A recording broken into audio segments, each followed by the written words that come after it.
Heisman Trophy winner Tim Tebow will conclude his amazing college career Friday night at the Sugar Bowl. And by now, you've probably heard Tebow's accomplishments go far beyond the football field. Fox 10 News reporter Carrie Chow shows us how Tebow has helped people learn the story of a Niceville football player who died playing the game he loved.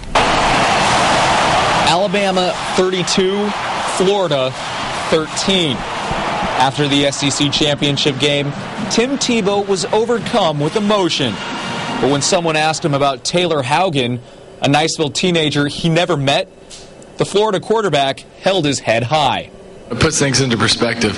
You know, obviously I'm emotional, as all y'all can see after games, and it means a lot to me, but at the end of the day, it's not really what matters. You know, stories like that and people like that, that's what matters. 15-year-old Taylor Haugen, better known as T, died August 30th, 2008, shortly after rupturing his liver from a football hit. It was a tragic play, but one that symbolized T's toughness. He, shook his head, trying to shake it off, and was ready to go right back into the huddle. And they made him, they called him off the field.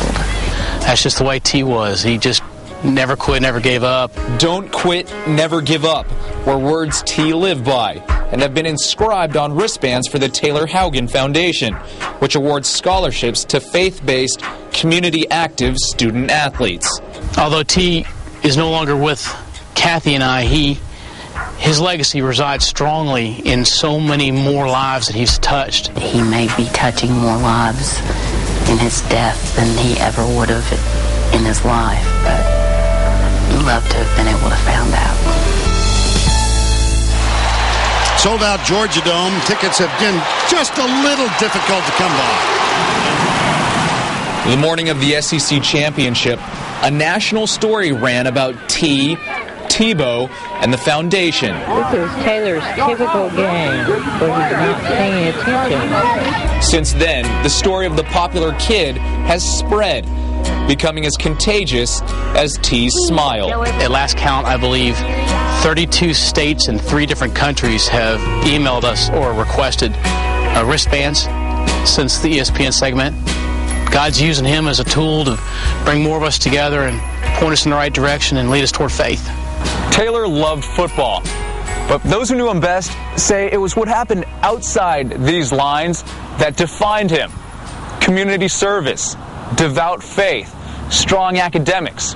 And while many of those who knew T might describe him as angelic, his parents remind us he was no saint.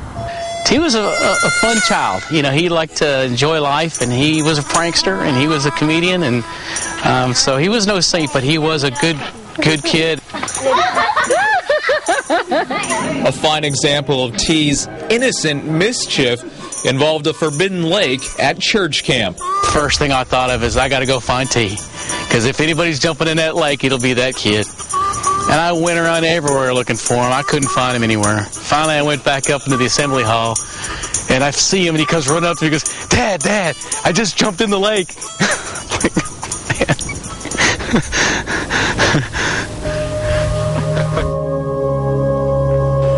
While T will never be able to attend the University of Florida like he planned, his foundation is helping others go to college. Got a pretty smell? His devotion is helping others find faith. And his words are helping others heal.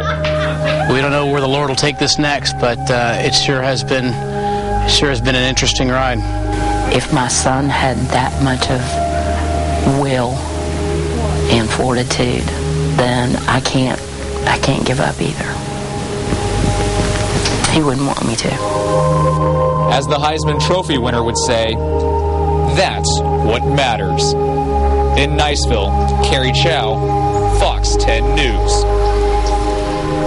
And for more information on Taylor's Foundation, log on to our website, fox10tv.com.